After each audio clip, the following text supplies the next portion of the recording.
Welcome to the latest construction update of the Lake Residences.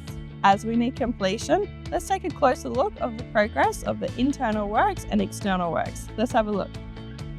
Internally, our team has been hard at work, meticulously crafting each home from the architraves and cornices to the bespoke joinery work, including elegant stairs and kitchen cabinetry.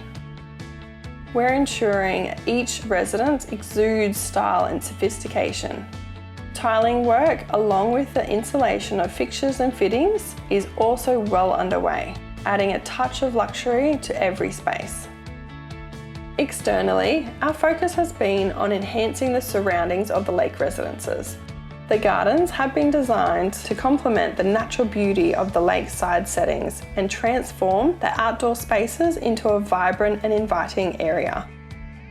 As fencing and balustrading installation progress, the seamless integration of indoor and outdoor living spaces become apparent, offering residents an unparalleled connection to nature. As we approach the final stages of construction, our commitment to excellence remains unwavering. Each residence undergoes rigorous quality assurance processes to ensure that every aspect meets the highest standard of craftsmanship and functionality. Thank you for joining us for the construction update of the Lake Residences. With construction nearing completion, don't miss out on your opportunity to secure one of the final releases of waterfront townhomes with private marina berths at Stockland Newport.